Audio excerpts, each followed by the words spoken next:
Welcome to On Block Off Block by AeroCloud. On Block Off Block explores the exciting and ever-growing aviation industry with guests working in and with airports, and is hosted by AeroCloud CEO George Richardson.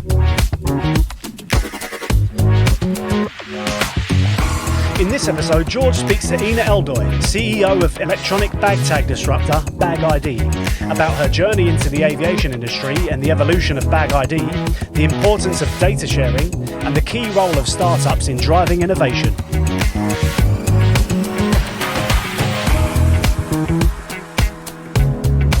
Ina, welcome to On Block Off Block. It's been a long time, actually, I think, since we've been speaking. We've met a few times in person, and we're keen to try and do something together. You've had a long career in both aviation and hospitality, and now recently the CEO of BagID, which is leading the charge to revolutionize the whole baggage experience. Recently just having a huge contract awarded with Avinor.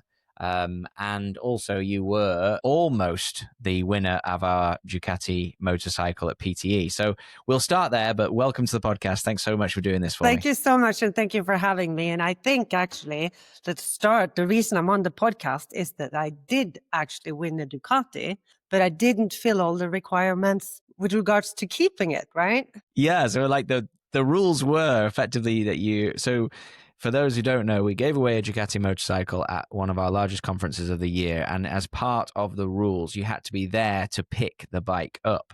Not literally take it home with you. We appreciate you can't fly with that as hand luggage. But the idea is that we had captivated everybody's attention at the conference, to which maybe 2,000 to 3,000 people were all gathered around our stand, which was just absolutely crazy. And it gave me an opportunity to speak to all of our stakeholders and hold them captive while they were waiting to see if they'd won a motorcycle. But I believe that you were on the way to the airport. Is that right? Well, yes. Actually, I left probably 7 minutes before you set it all up. And I was kidding with some guys from Out of Limits. And I said, well, I ordered an extra piece of luggage because I'm going to win this Ducati today. And then I was off, and then suddenly my phone starts being swamped with messages. Ina, where are you? You stupid cow, you won. But you know me, I just figured, wow, I won. So my second runner, or the runner-up wasn't there either.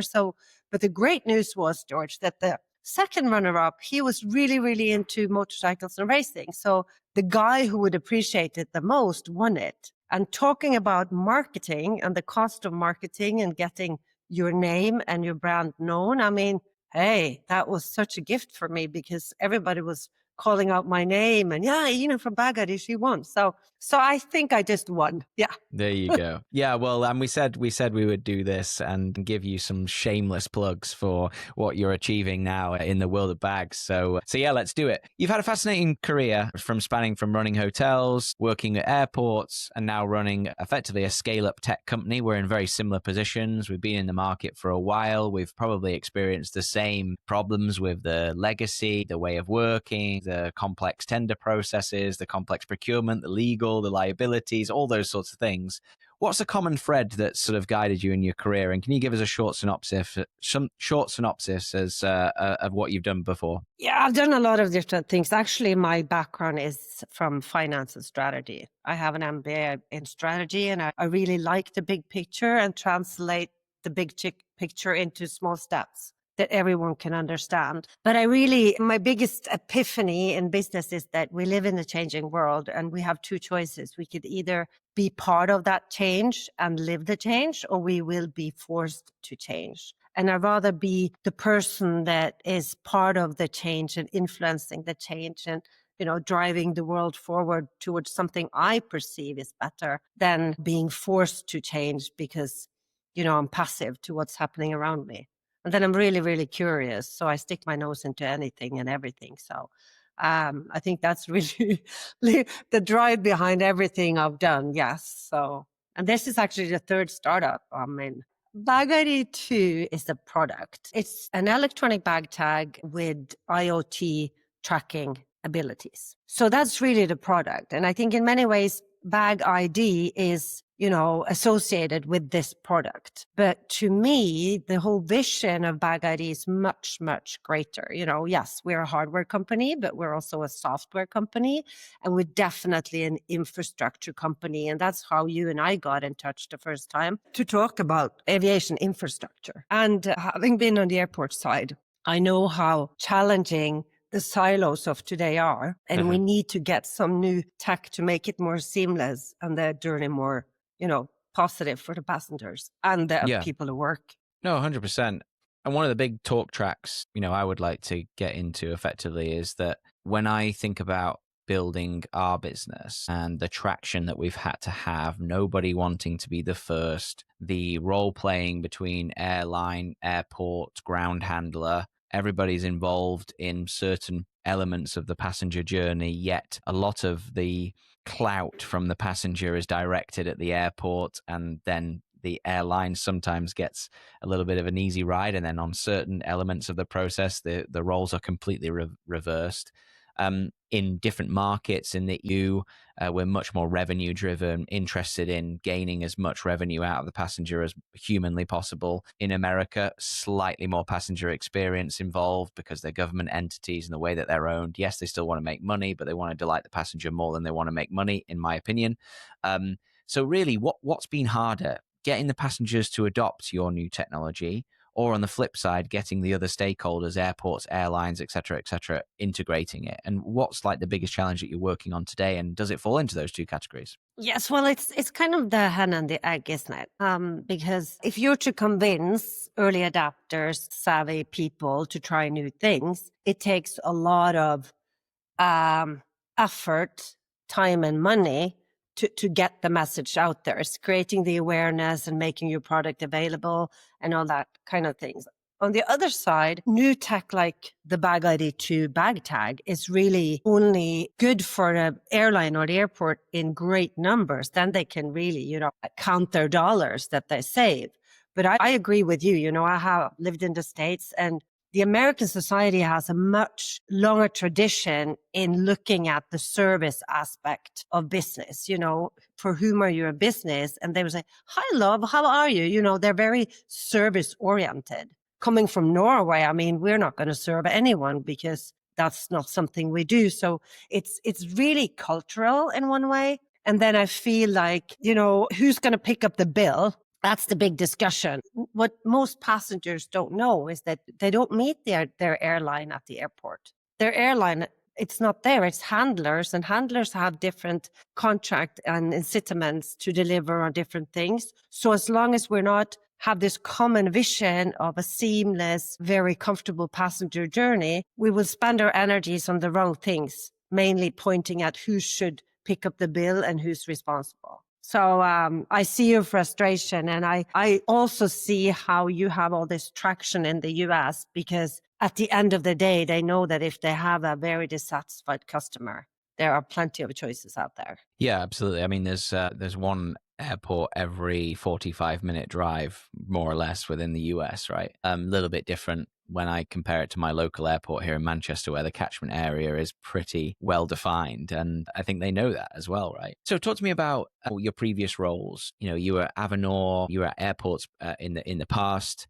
How did that shape your understanding of what airports really need from technology vendors? And then tell us about how you ended up at BagID and what that conversation happened. And also, I think that one of the things that I think you've fielded a lot is, it's not necessarily criticism, but I've heard a lot of people say that you're a couple of years too early, right? But now the tides are changing. Now BagID is getting its time to shine, and the technology is moving forward. So could you try and compile everything within that answer? That would be great. Well, I have this thing, this company was founded by 3 young men with a great idea. I know these guys, they're great guys. But very often when you're an entrepreneur, you have an idea on the outside of the industry you're trying to convince. And that at one point, in the beginning, you're very enthusiastic and highly in love with your solution. That's only natural because you're going to make this baby grow. But you do need people on the inside who can understand the industry, because you're not going to solve your pain points. You're going to relieve somebody else's pain points. And I think that's really a very easy stumble when you come in and you want to convince someone to buy your solutions. You really have to show them how they're going to shine by choosing to work with you. And this is, that's why you need to research the people you're meeting. You need to know what makes them tick. You need to find out what have their successes been, so you have respect for them and don't come in and be overly convinced that you're the best thing since, I don't know, sliced bread. So for me, it's really about having deep understanding for those for whom you exist, their situation and how they work. And I have to say, having worked in aviation for so long, there's a perception that airlines are really, really rich, but the margins they operate under Absolutely. are extremely small. They had a great year last year, George. The average, EBITDA from per passenger is what, $7.50? There's not much that needs to go wrong for that money to go away. Absolutely. So I really think we have to create you win from the start situations. Yeah. And how did you meet the founders then? How you were at Avinor when you met them, or were you involved from the start of the business? And what was that story? No, I actually left Avinor back in late 17, I think, maybe beginning of 18, and started as a partner in a consultancy company. And then I worked towards the investors that invested in BagID from the start. And one of the biggest shareholders, he said, well, you should be on the board because you actually know aviation, because the entire board of directors, there wasn't a single person who knew anything about aviation. So I joined as the first professional board member, 19. You get paid with options, so you can spend your savings on shares.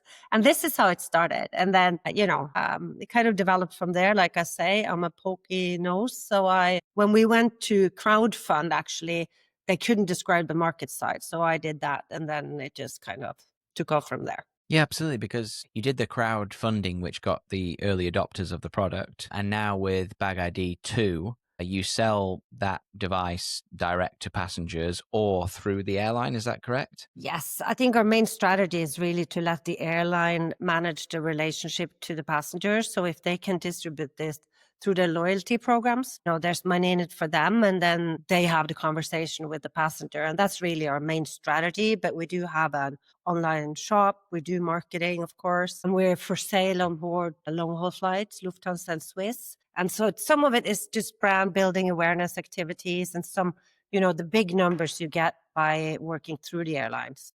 Yeah.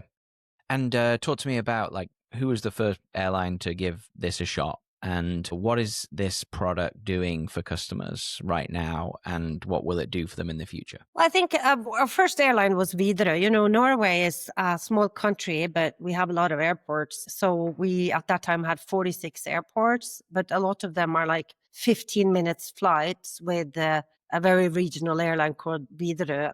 But they need transfer. So we got them on board really early, and then Norwegian came on board very early. And then, of course, we launched our product 5 minutes before a global pandemic. There couldn't be a worse timing in the world. It's like leaving the PTE too early, Anyway, so we launched it, and then we had investors that believed in our solution. So they kept us alive.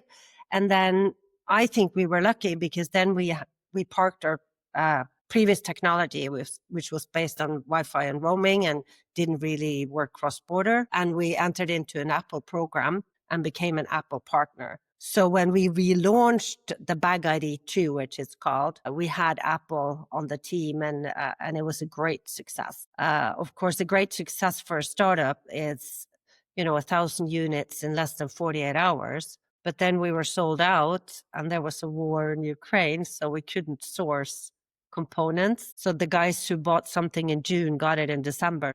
It's a life in the valley of death. It's like gas break. But now we're with the whole Lufthansa group. We just opened up for KLM. We get a lot of airlines contacting us now. It's just BagTag of Netherlands and BagID who actually offer electronic tags, and we're the only one with a tracking solution attached to it. So we have very strong growth in Germany, Switzerland, Netherlands. So we sell much more abroad now than we sell in Norway, which I think is great news. That's what we want to do. And obviously, take what I'm going to ask with a pinch of salt, given that you've been the successful recipient of a Aina contract up to the value of 1.4, 1.7 million euros with the whole group. Aina is a very large Spanish operator of airports. Do you think, though, that airlines and airports are ready for startups? And how have you found engaging with them over the last couple of years? And has it been difficult for you as well? To be honest, if you talk to aviation, they say, well, security and safety comes first. So they will always look for hurdles. I say if they want to adapt new technology and different solutions, maybe they should focus on avoiding hurdles, not finding them. I had this discussion in Dublin a few weeks back at the Future Travel Experience. But what we do see is programs like the Ina program, Aeroporto di Roma, you have airports for innovation. This is a very new trend where airports or infrastructure owners actually take responsibility for offering solutions that makes it easier for us when we travel. So the Aina contract means a lot to us. I mean, it's really a big POC on their three biggest, most, busiest airports. But of course, if we succeed and deliver exactly what we want, and there's no turning back for us because it's really the biggest airport operator in the world. If we deliver to their 80 airports, I'll be busy for the next couple of years anyway, right? Yeah, absolutely. And what are they mainly looking for from the POC? You obviously got massive reduction in bag tag wastage, paper costs. You've got flexibility with the ability for people to be able to get a bag tag effectively from home or from wherever they are, the hotel or whatever, at the morning of the flight when the bag tag is already positioned on the consumer's bag. And therefore, you've also got the self bag drop element because boarding passes are going to electronic boarding passes. Why aren't bag tags going to electronic bag tags, which means that you can mitigate the queue? Are they the main KPIs, or is there anything I've missed there? Well, they have a very clear strategy, Ina, and they actually make a lot of money. They're pretty good at what they do. They have this strategy says beyond airport, we would like to be in contact with our visitors or guests, way before they arrive at the airport, which off-airport check-in actually enables them to do. Then on the other hand, you have the IATA 753, which if you're a member of IATA, you should comply with a minimum of 4 scanning points of the bags throughout the journey. Now, the airlines can't scan anything, so you're dependent on the airport operator offering these scan points, which Ina is not able to offer as of today. But I think that this data sharing, what we're making for them, we call it a collaborative decision-making platform for baggage, meaning that we collect all kinds of information related to a bag over Madrid, say, and then we will have to go to different sources because handling have some information, airlines have some information, there's so many sources, all about this for what you're making for airports, right?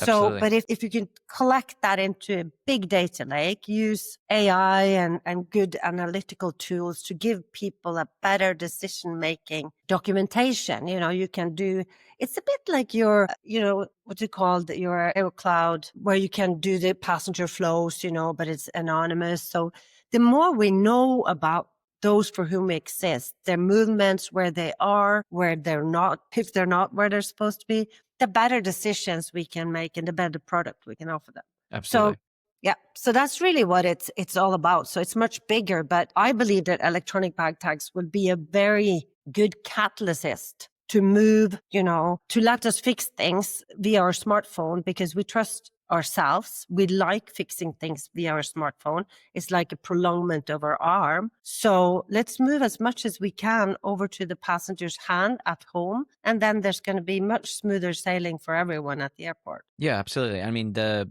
potential collaboration between vendors like ourselves and vendors like yourselves is the more data that we can provide back to the airport, then the more that they can drive their internal KPIs. So whether that being how much time people are spending in various queues to process them faster so that they can spend more in the coffee shop or the bar, all of that stuff is very, very important because they're operating on relatively slim margins. I think probably better margins than airlines, but airports do have pretty slim margins as well.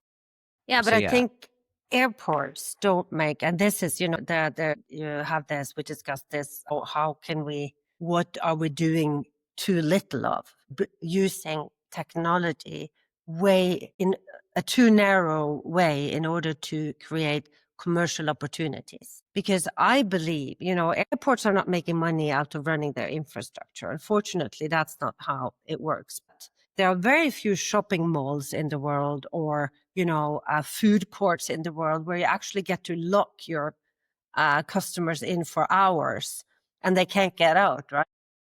But once you have them, shouldn't you be able to use technology to tell them that, oh, there's a table for 4 at gate B21, there's a special offer. I mean, we could use tech in great ways and make more money. I remember at Stavanger Airport, when I run the commercial, we would do competitions between the outlets. So whoever could increase the average check the most would win iPads and lots great prices. And this one guy, he turned his shop 3 times a day because he had 3 different clienteles, right?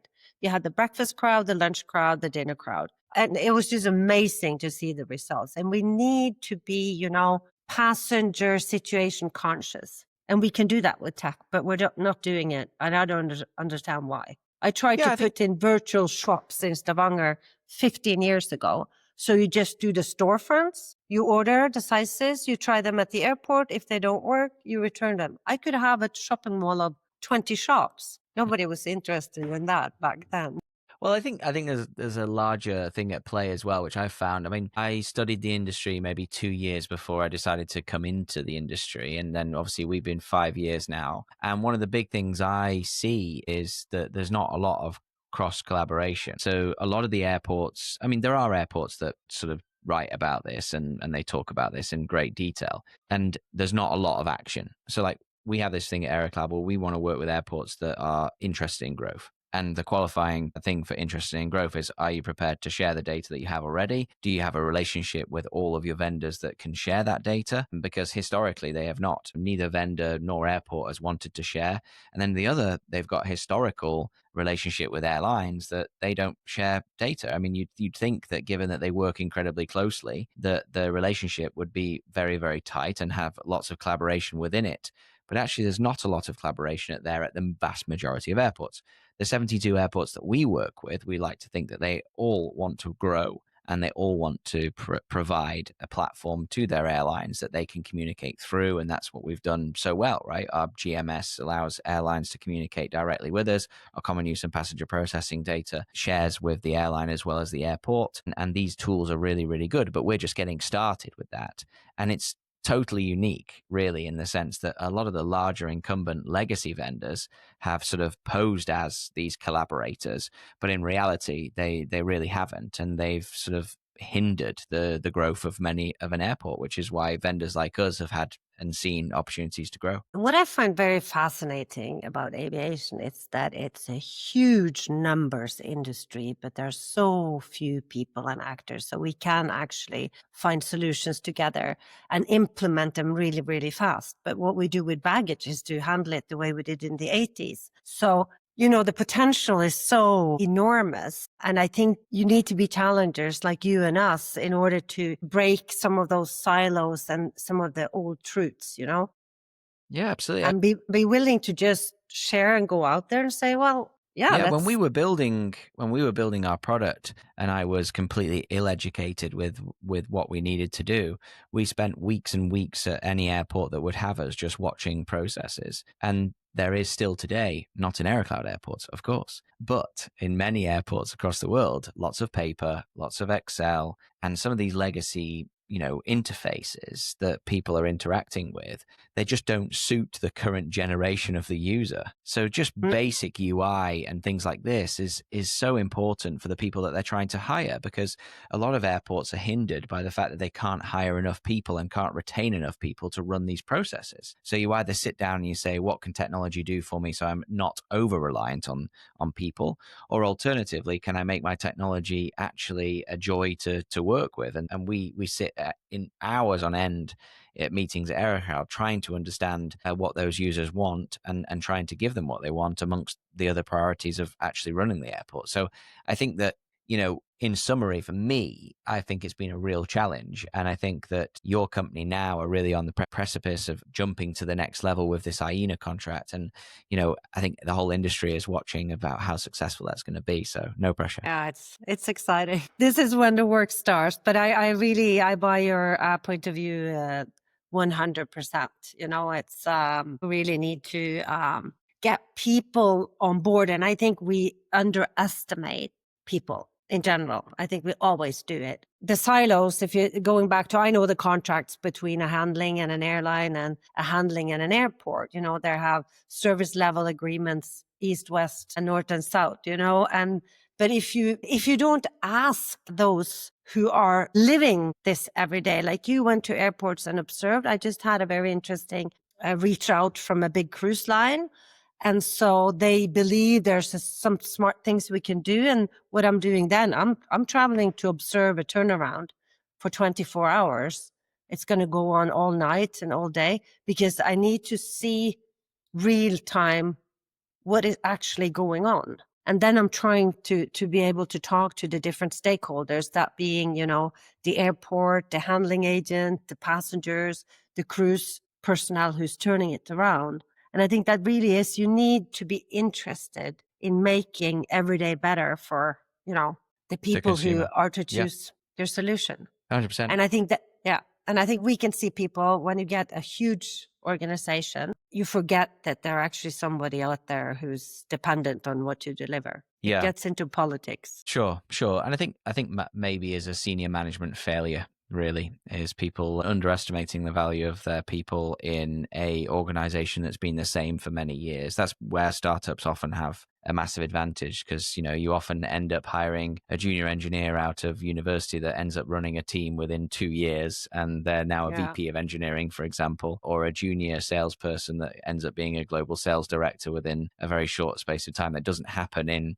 the world of management or consulting or whatever, right? There is the tree of pain of a legacy company, right? And this has hindered our industry. So yeah, absolutely. Okay, a little bit more on you. What's been your biggest leadership lesson so far, apart from the example that we just talked about? No, I think my biggest lesson is it's all about people. And I can be very visionary and very, have all these inspiring presentations. But at the end of the day, people wonder where they're going to sit. So if I cannot make a work environment where you have a balance of meaning joy, which is really feeling secure that you're okay as you are, and financial success, you have to deliver on these three things. If not, you won't be able to deliver on the same three things as an organization. So I think that's the biggest learning experience I had. And my first big leadership role, I actually asked not for money, but to get a personal coach, because I realized I had to get rid of some of my skeletons. If you are there to release somebody else's potential, you cannot have a very hungry ego that needs feeding all the time, because then it's all about you and it's not about the people. So that's really where I'm at. I would love to release other people's potential. I'm at the stage where, I'm fine. I don't know. Good. Yeah. And was there a moment in your career that you took a huge gamble and it's paid off, or it didn't pay off? What's the story? Any big pivotal gamble? Well, my biggest gamble was just jumping off the whole corporate bandwagon. I used to work for Restador for many years. Then I jumped off and started a small company with 4 guys. Then I joined Avinor after a couple of university lecture years and did great stuff with them, for them, had fun. But at a point, I've done my share. So I jumped off again, and then that brought me here. So I think trusting in yourself is fine. But it's also, that when you have to run for the dollars every single day, you don't know what's going to be around the next corner. I don't think it's for everyone. But for me, it was a wonderful gamble. And I like the fact that I make the calls from my day, and I'm usually on call 24/7 because I love what I do. And that's really what people should look for. Find something you love, and it doesn't seem like a struggle. You get the sweetest wins. And when you fail, you just have to get up and move on. Yeah, 100%. I mean, I think Yeah. it's often glamorized as building a business from scratch, right? And it's not necessarily for everybody. And yeah, I can definitely resonate with that. And on that topic, then, how do you stay resilient when things go to plan? For me, I'm a comfort eater. So, like today, for Really? example, I had a big ramen noodle bowl. I had a stressful morning, so I associate stress with having some nice food to make me feel better. Do you have any equivalent of comfort eating? Yes. Well, I do use humor quite a bit. I think there's nothing we cannot laugh about. And we have a saying in Norwegian that, well, taking yourself a little less seriously often makes it easier to get through tough times. And then I actually do yoga every single day, because if I start with breathing and grounding myself, and it could be only like 15 minutes, then at least I know I had been breathing that day. So that I would really recommend it. It handles stress like nothing you can believe. And I very seldom get stressed out. Are you one of these Norwegian guys that likes to go in 100-degree sauna and then jump in the ice pond afterwards? Actually, during the winter, I do go to yoga, and then I go ice bathing afterward and Very the cool. sauna. Very It's cool. really, really good for you. Okay, cool. What do you think is the most exciting trend in airport tech right now that you think is underhyped? Well, actually, it brings us back to what we talked about, data sharing. If you look at the IATA 10-year roadmap for BagID, it's really about one, can we agree on a common language so that all systems can understand each other? And then can we share this data? I think it's a good thing it's on the agenda, but it really has to move forward. And then we could use all this extra analyzing power that AI represent to give us great foundation for much better decisions. Perfect. And if you could wave a magic wand and fix one thing about the airport experience tomorrow that would strategically play in your favor, what would it be? Why do I have to drag my bag to the airport and away from the airport? Can't I just pack it and it will turn up where I need it when I arrive at the other end? Good. I think we've touched on a little bit of these things, but 3 years from now, BagID, it's not just about replacing tags. It's about getting that extra data in to what we just talked about with the KPIs of Ina. But what is the larger, bigger picture? Like what's on the big vision board for the business? I think we want to be more of a platform company where we can use, a product like an electronic bag tag as a catalyst for many different things. Like we said, well, now we do it for the passenger journey, and you can move some operations off airport. This can be applied to any other industry who's, struggling with checked bags. But on the other hand, you have the IoT ecosystems, the tracking systems. We know there are great things going on with Bluetooth and satellite and all these kind of things. So I see there are some great opportunities if you first take that position as those who know electronic bag tags with tracking, and then you just build it much, much bigger and much less hardware oriented. Yeah, absolutely. And I talked to my friend ChatGPT once in a while, and we have designed the future tag, which is really cute and small and has great functionality, and it's going to cost 1/10 of what our tags cost today. Yeah, because that is a major sort of, not a major, but it's a big barrier to entry at the moment, right? The cost of technology needs to reduce, but the adoption of the technology needs to increase for that to happen, right? So yeah, that's very, very difficult and a challenge that must be top of your list most days, right? Yeah, absolutely. And I think we know that we can do it technically, but I have to say, George, that this geopolitical tension that we're seeing in the world as well makes you have to be really concerned about where am I going to source, and we see that we are producing in Poland, a Norwegian company in Poland these days. And there, having seen that increased geopolitical tension rising, Europe is getting a lot of demand. Yeah. So you have to plan ahead. And then also, we believe we should have a new version ready, maximum in 18 months. But again, there's a lot of different questions to be answered because it's such a complex world. Yeah, 100%. Okay. Wrapping up, what advice would you give to someone trying to bring a new idea into the aviation space? Make sure that you have a great network of people who can knock on doors, help you open the doors. And then make sure that you spend enough time understanding where their pain comes from and how to relieve it. Brilliant. And if people can get connected with you, what's the best way to do it? And where can they find more information about BagID? Well, on the line, of course. LinkedIn is a great spot. And then I'm easily reached at ina@bagid.no. And then bagid.com should have some information. Yeah. Perfect.